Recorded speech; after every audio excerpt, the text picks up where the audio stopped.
During the Second World War, survival didn't just happen on the battlefield. It happened in kitchens, cellars, and pantries. Families on both the Allied and Axis home fronts were forced to stretch every crumb, every drop, and every ounce of food, with imports cut off, farms disrupted, and supply chains under attack. Civilians had to become experts in one thing: making food last.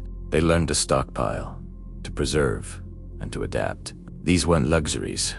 They were the difference between hunger and survival, and the lessons they learned back then are still practical today. For anyone thinking about long-term food security, one of the first essentials was flour, the backbone of daily life. Bread was the foundation of nearly every meal. Fresh loaves went stale quickly, but flour stored in sealed tins or sacks could last for years if kept dry. Families also hoarded oats, barley, and cornmeal, versatile grains that became porridge, biscuits, and flatbreads. When supplies grew tight, they stretched every recipe with fillers like potatoes or powdered milk. Protein was the hardest thing to come by. Meat was rationed, expensive, and often unavailable. So, families turned to beans and lentils, small, humble powerhouses that could last for years in storage. They were boiled into soups, mashed into spreads, or mixed with vegetables to feed an entire household. A sack of beans in the basement wasn't just food, it was security. When it came to meat, canned goods became lifeline. Spam, corned beef, and tinned fish like sardines and salmon took center stage. They lasted 4 years without refrigeration, delivering vital protein and fat when nothing else was available. Families grew creative, mixing tinned meats into pies, stews, or casseroles to mask the monotony of the flavor. Milk, another rationed staple, was precious, especially for children. When fresh milk ran out, evaporated, and powdered milk filled the gap. Powdered milk could be rehydrated for cooking, while evaporated milk added creaminess to sauces and baking. Both could be stored for years unopened, ensuring families could still provide nourishment long after deliveries stopped. Then there was sugar, sweet, scarce, and incredibly valuable. People stockpiled whatever they could find. When it ran out, they turned to honey or syrup as substitutes. Sugar wasn't just for treats, it was a key ingredient in preserving fruits for jams and chutneys. Honey, with its natural antibacterial properties, could last indefinitely, earning its place as one of the most prized items in any wartime pantry. Salt, too, became essential, not just as seasoning, but as a preservative. Families kept large sacks of salt for curing meats, fermenting vegetables, and extending the life of fresh produce. It was a simple mineral that turned perishable foods into survival rations, and it remains just as vital for modern preparedness today. Then there were the comforts, the things that fed the spirit as much as the body. Tea and coffee were rationed and quickly ran out, so families improvised with roasted barley, chicory, or even ground acorns. These homemade substitutes offered warmth and a sense of normalcy, a reminder that small rituals could still exist, even in hardship. Dried fruits like raisins, prunes, and dates were common in pantries. They lasted for months, sometimes years, and offered sweetness and nutrients when fresh fruit was unavailable. A handful of raisins could transform a plain loaf or pudding into something comforting. Hearty vegetables also became staples: cabbage, carrots, potatoes, and turnips, stored properly in cool, dark basements or earthen mounds.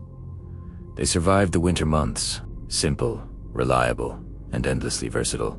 They formed the backbone of many wartime meals. And then there was canning, the home preservation skill that defined the era. Families turned fruit into jams, vegetables into pickles, and everything into jars that lined the shelves like small treasures of color. Vinegar-based pickling allowed food to last through long winters, while fermentation added nutrition and flavor. Fats were another scarcity. Every drop of lard, dripping, or margarine was treasured. Not only did fats provide calories, but they also acted as natural preservatives. A layer of fat poured over cooked meat could seal it from air, keeping it fresh far longer than anyone expected. When available, pasta and rice were highly valued, lightweight, filling, and easy to store. They stretched meager supplies into full meals. A single pound of rice, combined with beans or broth, could feed a family for days. Vinegar, often overlooked, was a hero in its own right, both a preservative and a flavoring agent. It gave new life to bland ingredients and extended the lifespan of nearly anything it touched. Even hardtack and dry biscuits made their return from military rations into civilian life. Hard, unyielding, and not particularly tasty, but dependable. Baked in bulk and stored in tins, they became emergency food when all else failed.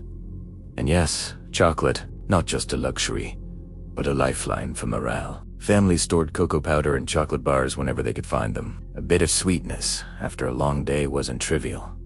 It was emotional survival. Chocolate lifted spirits, fueled work, and reminded people of normal life. Looking back at these 15 foods, one thing stands out: resilience. Families learned to store what lasted, preserve what they could, and stretch every supply to its limit. Flour, beans, canned meats, powdered milk, salt, honey, vinegar.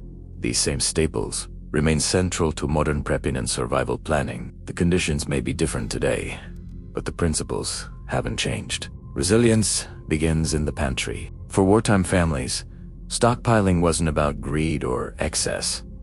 It was about security, about knowing that when tomorrow came, there would still be something to feed the people you love. Those who learned that balanced preparation without panic, discipline without waste, weathered the shortages with strength and dignity. And for anyone thinking about long-term food security today, those lessons are as relevant now as they were 80 years ago. If you enjoyed this deep dive into wartime food strategies, Dan T, forget to subscribe to In the Beginning for more stories of resilience and resourcefulness from history. Because behind every battlefront, there was another fight.